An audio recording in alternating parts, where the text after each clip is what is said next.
जय श्री गणेश, हर हर Mahadev, Mahadev Shankar YouTube channel में आपका स्वागत है। आज मैं लेकर आया हूँ एक नई जानकारी कि अगर आपको ये लक्षण और संकेत दिखाई दें तो आपके घर में तांत्रिक क्रिया की गई है। तो क्या वो संकेत है, क्या वो लक्षण है, तो पूरी जानकारी आज मैं इस वीडियो में आपको देने वाला हूँ। तो पूरी वीडियो को पूरा ध्यान से सुनना ताकि पूरी जानकारी आपको प्राप्त हो। एक एक चीज बारीकी से सुनना। ये संकेत आपको बताएंगे कि आपके घर में कोई नेगेटिविटी है और आपके घर में कोई तांत्रिक क्रिया की गई है।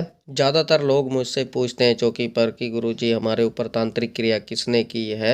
तो जब मैं उनकी पूछा देखता हूँ तो ज़्यादातर उनके जो अपने हैं उनका नाम आता है, जो उनके रिश्तेदार हैं, अड़ोस पड़ोस के हैं, उनकी जान पहचान के हैं, जो उनके घर आते जाते हैं। अक्सर उन लोगों का नाम आता है जो आपको जानने वाले होते हैं, क्योंकि तांत्रिक क्रियाएं जो की जाती हैं अधिकतर उन लोगों के द्वारा की जाती हैं जो लोग आपको जानते हैं, जो आपके घर में आते जाते हैं या आपके घर परिवार के कोई लोग होते हैं और आपके ऊपर तंत्र करने के लिए पैर की मिट्टी, सिर के बाल, आपके कपड़े और आपके नाखून और आपका नाम पता होता है उनको, जो आपके घर में आते हैं, क्योंकि वही करवाते हैं तो उनको नाम भी पता होता है। आप किनकी पूजा करते हैं, कैसे करते हैं, क्या प्रसाद देते हैं, क्या चढ़ाते हैं, क्या नहीं, तो उनको सब पता होता है। तो फिर आपके ऊपर तंत्र क्रिया वो करवाते हैं। तो ये उसी व्यक्ति को पता होता है जो आपको जानता है, अच्छी तरीके से आपको जानता है, आपके घर में आता जाता है। आज मैं आपको कुछ ऐसे संकेत बताऊंगा जिन संकेतों से आपको पता चलेगा कि आपके घर में तंत्र क्रिया की गई है। आप पता कर सकते हैं। अगर आपके घर में ऐसे लक्षण दिखाई दे, तो आप घर में ऐसे संकेत दिखाई दे, तो आप समझ लीजिए कि आपके ऊपर तंत्र क्रिया की हुई है, कोई नेगेटिविटी आपके घर में है और आप इसे स्वयं पहचान सकते हैं। इसलिए वीडियो को ध्यान से सुनना, बारीकी से सुनना, ताकि एक एक चीज आपको समझ में आए। सबसे पहला संकेत होता है, सबसे पहला यह तरीका होता है कि जब भी आप सोएं रात को तो एक लोटा जल भर के अपने सिरहाने रखें या एक गिलास में जल रख लें अपने सिरहाने। तो जब आप सुबह उठें तो वो जो जल है वो आप किसी पौधे में डाल दें, चाहे वो कोई भी पेड़ हो। पहले दिन से आपको शुरू करना है, 7 दिन तक लगातार आपको करना है और 3 से 7 दिन के अंदर वो पेड़ मुरझाना शुरू हो जाएगा। अगर आपके घर में कोई तांत्रिक क्रिया की गई है, कोई नेगेटिविटी है, कोई नकारात्मक शक्ति है, तो वो जो पेड़ है, जो पौधा है, वो मुरझाना शुरू हो जाएगा। तो इसका मतलब ये है कि आपके घर में कोई नेगेटिविटी है, आपके ऊपर कोई तंत्र क्रिया की गई है। अगर वो नहीं मुरझाता है तो आपके घर में कोई भी नकारात्मक शक्ति नहीं है, कोई तंत्र क्रिया नहीं की गई है। दूसरा तरीका होता है, अगर रात के समय सोते समय एक नींबू ले लेना, उसको काट लेना और अपने सिरहाने रख लेना, उसको दबाना नहीं है। और सुबह जब आप उठोगे अगर वो काला हो गया तो आपके घर में तांत्रिक क्रिया की गई है। और तीसरा संकेत होता है कि यदि आपको बार बार घबराहट होती है, पसीना आने लगता है, अगर आपके हाथ पैर सुन्न हो जाते हैं, डॉक्टर की रिपोर्टों में कुछ नहीं आता है, तो इसका मतलब ये है, आप समझ लीजिए कि आपके घर में कोई तांत्रिक क्रिया की गई है। और चौथा संकेत ये होता है कि आपको भूख लगती है पर आपका खाने को मन नहीं करता। बार बार आपको भूख लगती है पर आपका खाने को मन नहीं करता। आपके सामने होता है खाना पर आप खा नहीं पाते हैं, आपका मन नहीं करता है। इसका मतलब भी तांत्रिक क्रियाओं से जुड़ा होता है। और पांचवा संकेत होता है कि अगर आपके भोजन में बार बार कोई कंकड़ आ रहा है, बाल आ रहा है, ये एक बार नहीं होता, बार बार आपके साथ होता है, तो इसका मतलब ये है कि कहीं ना कहीं आपके घर में तांत्रिक क्रियाएं की गई हैं, आपके घर में नेगेटिविटी है। अगला संकेत होता है कि अगर आप अपने घर के मंदिर में दीपक जलाते हैं, आपके घर में क्लेश हो जाता है, लड़ाई झगड़ा हो जाता है, पति पत्नी में दरारें शुरू हो जाती हैं, एकदम से बहुत ज्यादा लड़ाई झगड़े होने शुरू हो जाते हैं, इसका मतलब ये है कि आपके घर में तांत्रिक क्रिया की गई है, आपके घर में नेगेटिविटी है।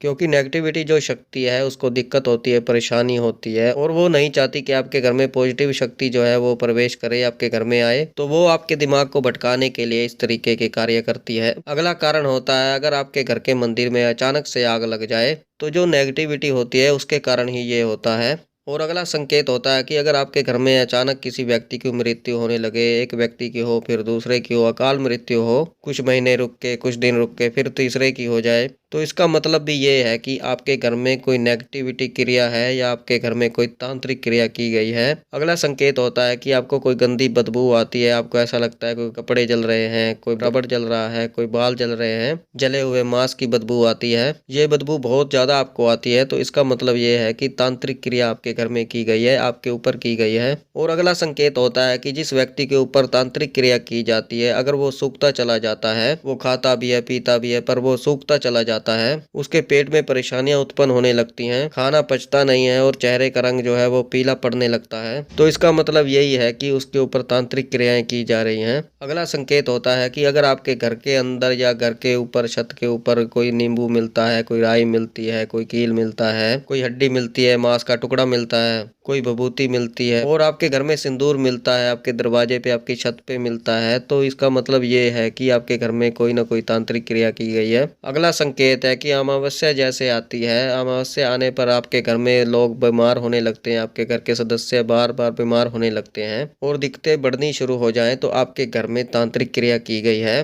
तो आपके घर में कोई नेगेटिविटी शक्ति है, इस चीज का विशेष रूप से ध्यान रखिए। अगर अमावस्या में आपको घबराहट होनी शुरू हो जाए, जी मचलाता है, आपको दिक्कत होनी शुरू हो जाए, परेशानी शुरू हो जाए, तो कहीं ना कहीं आपके घर में तांत्रिक क्रिया जो है वो की गई है। और अगला संकेत होता है, अगर आप जितनी भी पूजा करते हैं उतनी आपकी समस्या बढ़ती जाती है, तो इसका मतलब ये है कि आपके ऊपर तांत्रिक क्रिया की जा रही है या की हुई है। क्योंकि जो नकारात्मक शक्ति होती है, जो नेगेटिविटी होती है, वो आपकी पूजा से उसको दिक्कत होती है, उसको परेशानी होती है, तो आपके घर में वो कलह कराती है, आपके घर में लड़ाई झगड़े करवाती है ताकि आप पूजा पाठ को छोड़ दें।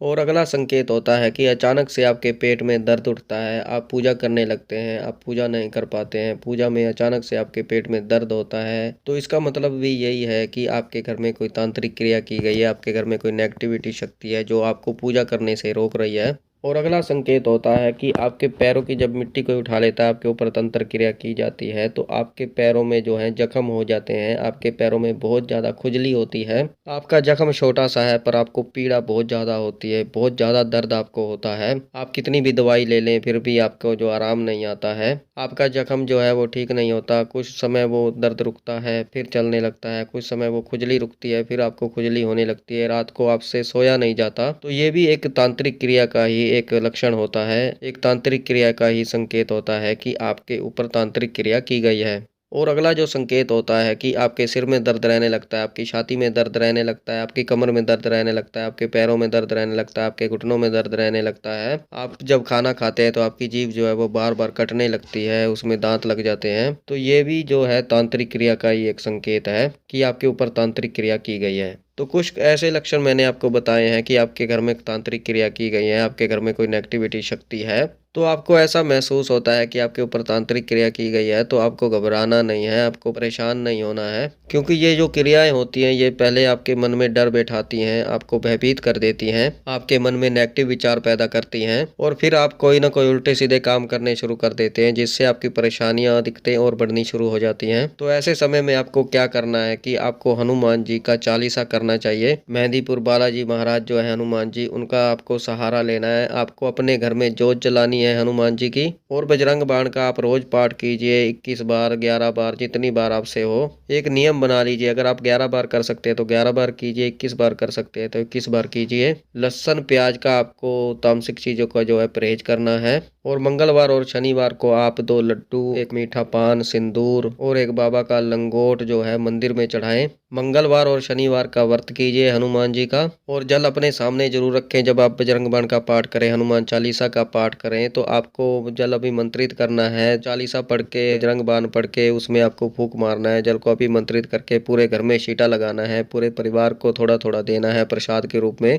वो अभिमंत्रित जल सबको जरूर पिलाइए, क्योंकि बजरंग बाण के पाठ से जो है भूत थर थर कांपते हैं, हनुमान चालीसा से भूत थर थर कांपते हैं। नेगेटिविटी है जो वो डरती है, बजरंग बाण से थर थर कांपती है। तो आप बजरंग बाण को पढ़ेंगे तो जो आपके घर में नेगेटिविटी है वो आपके घर से भागेगी, आपके घर से बाहर निकल जाएगी। जो परेशानी वो आपको दे रही है उसको वही परेशानी होगी, उसको वही दिक्कत होगी, वो आपको परेशान नहीं कर पाएगी। उसका जो प्रभाव है वो बिल्कुल कम हो जाएगा, घट जाएगा। आपको यह महसूस होने लगेगा कि उसका प्रभाव कम हो गया है। आपके घर में जो दिक्कत परेशानियां हैं वो खत्म होनी शुरू हो जाएंगी। साथ में आपके घर में हनुमान जी का वास होगा और पवित्र शक्तियों का वास होगा, और आपका घर हर तरीके से सुरक्षित रहेगा। इसलिए बजरंग बाण का पाठ कीजिए। आप 21 बार करें या 11 बार करें, आपको जरूर करना है। और आपको संकल्प लेके करना है कि हे बजरंगबली महाराज, हे हनुमान जी, हे रामदूत पवन पुत्र हनुमान जी, मैं आपके बजरंग बाण का पाठ करने जा रहा हूँ। मेरे घर में कोई भी भूत प्रेत है, जिन मसान है, तांत्रिक क्रिया कोई की गई है, कोई नेगेटिविटी शक्ति है, कुछ भी है, डाकनी शाकनी जो भी है, जो मुझे और मेरे परिवार को परेशान कर रही है, मेरे घर में दिक्कत दे रही है, बाबा उसका नाश कीजिए, उसको नष्ट कीजिए, उसे घर से बाहर निकालिए और हमारे घर में सुरक्षा कवच बनाइए, ताकि मैं और मेरा परिवार सुखी रह सके। तो अगर आप इस तरीके से करेंगे संकल्प लेकर, तो आपके घर में आराम होगा। जो परेशानी है, जो दिक्कत है, जो तांत्रिक क्रिया की गई है, वो भस्म हो जाएगी, वो खत्म हो जाएगी, और जो आपके घर में नेगेटिविटी है वो खत्म होगी और आप स्वयं उसको खत्म कर पाएंगे। तो ये थी जानकारी कि आपके घर में कैसे तांत्रिक क्रिया की जाती है, क्या संकेत आपको मिलते हैं, क्या लक्षण दिखाई देते हैं। तो अगर आपके घर में भी ऐसे लक्षण दिखाई दे रहे हैं, ऐसे संकेत आपको दिखाई दे रहे हैं, तो आप हनुमान जी की पूजा शुरू कीजिए और उनका बजरंग बाण का पाठ शुरू कीजिए, संकल्प लेकर शुरू कीजिए, और आपको लगातार करना है। तो आप देखेंगे कि आपके घर में जो समस्या है, दिक्कत है, वो खत्म हो जाएंगी। तो मुझे विश्वास है कि ये जानकारी आपको पसंद आई होगी, आपको समझ में आई होगी। तो अगर आप हमारे चैनल पर नए हैं तो चैनल को सब्सक्राइब कीजिए और बेल आइकन को दबाइए, ताकि हमारी जो नई जानकारी आए वो सबसे पहले आपको प्राप्त हो। और ज़्यादा से ज़्यादा इस वीडियो को शेयर कीजिए और लोगों तक, ताकि उन लोगों को इन संकेतों के बारे में पता चले। अगर उनके घर में तांत्रिक क्रिया की गई है, उनके घर में ऐसे संकेत मिल रहे हैं, तो उनको पता चले। लाइक करें, कमेंट करें, कमेंट में हर हर महादेव अवश्य लिखें। मैं महादेव और माता पार्वती से, हनुमान जी से ये प्रार्थना करता हूँ कि आप पर सदैव कृपा बनाए रखें, आप खुश रहें, आपका परिवार खुश रहे, आपके सारे कार्य सिद्ध हो, आपकी हर समस्या दूर हो। तो हम मिलते हैं एक नई जानकारी के साथ, तब तक के लिए हर हर महादेव, हर हर महादेव, हर हर महादेव।